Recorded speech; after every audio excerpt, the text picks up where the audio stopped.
Hello guys! Hello Aquarius!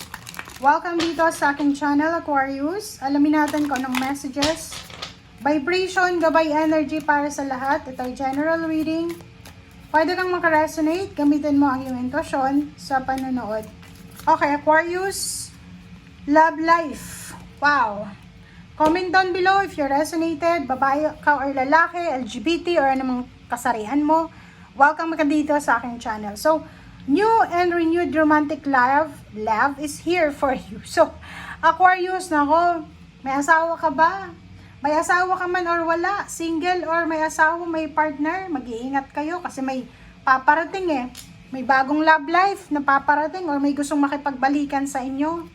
Okay, so be careful, lalo kung may attachment ka na, may commitment ka na. Buti sana kung single, diba?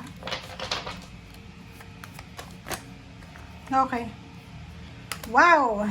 Aquarius. Nako, Aquarius, lalaki man or babae, comment down below. Nakikita ko sa'yo dito, bago or dati na itong trabaho. May posibleng kontrata na pipirmahan ka simula ngayong March 16 until 31. So, it's a good karma, Aquarius, or relationship karma. So, karmic justice siya. Karmic justice.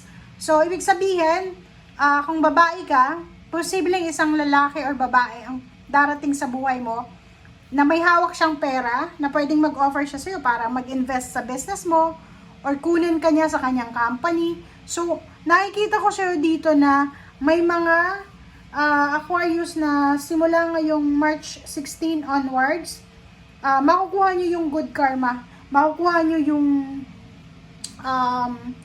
yung karma, karmic justice na para sa inyo. Mahahawakan nyo yung pera na para sa inyo.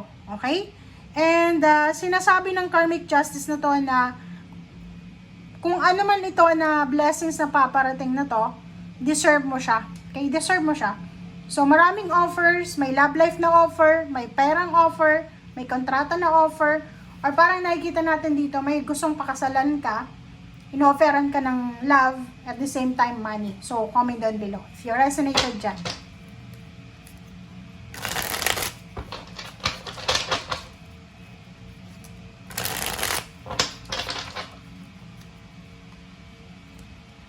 Okay.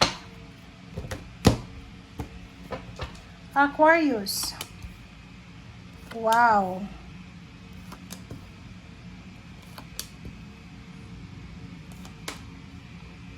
Okay, dito tayo, Aquarius. Okay, kung makikita mo dito, meron na ino-offer sa'yo ang universe na pwedeng maging stepping stone mo papunta doon sa success. Okay? Six of Swords, di ba yung parang pag ganun. Pwedeng nasa sitwasyon ka, nasa trabaho ka, nasa lugar, nasa environment na bansa na hindi masyadong progressive. Walang progress. Pwedeng company, hindi man lang napupromote ka or hindi nadadagdagan yung benefits mo or yung mga payments, payouts, or bonuses. Nakikita ko sa'yo dito, ino-offeran ka ng universe ng pagkakataon. It's either contract, new contract, pwedeng new contract to, or isang lalaki, isang pagkakataon na pwedeng maging part of your life, love life, ang ino-offer sa'yo. But, nakikita ko yung Two of Swords sa'yo. Maganda tong Two of Swords. Bakit? Kasi, meron tayong Venus retrograde. Meron tayong Mercury retrograde. Okay? Simula, yung Mercury is from 15 to March 15. So, kung may decision, kung may ino-offer siyang pera, ino-offer siyang relationship, tama to na Two of Swords, na hindi ka makapag-isip o hindi mo muna bibigyan ng sagot, ng yes or no. Kasi, tama naman tong Seven of Swords na may tamang hinala ka. Naghihinala ka na baka itong ino-offer sa aking love life is panluloko to. Baka yung ino-offer sa aking pera is scam to. So, which is, tama naman. Okay? So, dito sa Eight of Pentacles and Queen of Wands, nakikita ko sa'yo dito na maybe 8 weeks from now, or pwedeng August siya. August, sinasabi ng barahan na posibleng may darating sa'yo na offer, long-term offer to sa usaping trabaho. Okay? Pwedeng local or international na pwedeng makatulong sa'yo para makalaya ka sa financial stress, financial burdens, or financial scarcity na pinagdadaanan mo. Okay? So, ang moral lesson ng barahan mo dito, okay, maraming mag-o-offer Mabilis kasi sobrang bilis But, tama ito. Tama itong sinasabi dito na magdahan-dahan ka, pag-isipang mabuti.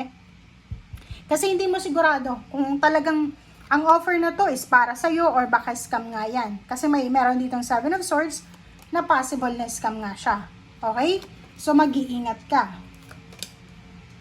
Okay, sa ilalim niya, King of Cups. So, relationship. So, nakikita ko sa'yo dito na ang kailangan mong gawin simula March 16 hanggang 31 is kalmahin yung emotion. Huwag tayong magpadalos-dalos, huwag tayong emosyonal. Kasi pag masyado tayong emosyonal, doon na maliletsehan. Sorry.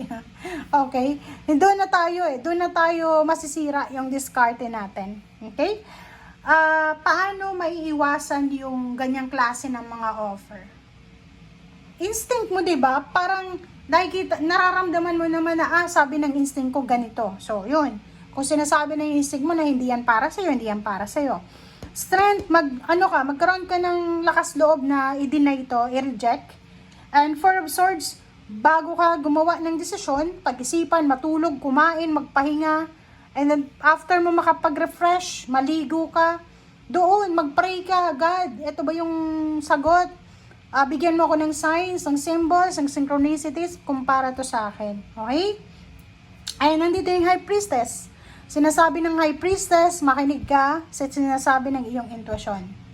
And Page of Cups and Page of Wands, sinasabi ng barahan na huwag kang masyadong magpanic, huwag kang masyadong mag-alala, Aquarius, kasi may prediction sa'yo dito itong dalawa. Isang exciting, isang napaka-exciting, magical, napakasaya na balita ang parating sa'yo in the near future. Okay? Is either offer ng love siya, pero hindi siya to Is either offer ng love, is either offer ng money. Pero hindi pa siya yan. Okay, kasi ito ay pwedeng this week or pwedeng next week or pwedeng by the end of March 2025. Okay? Tingnan nga natin. Kumuha tayo ng isa. Oh, 'di ba? Knight of Swords Sinasabi ng baraha sa'yo, mag-iingat ka. Huwag kang magmamadali. Yung Knight of Swords, masyadong aggressive yan Okay? Oh. King of Wands, kung ano yung trabaho mo ngayon, kung anong ginagawa mo sa ngayon, yun ang bigyan mo ng focus.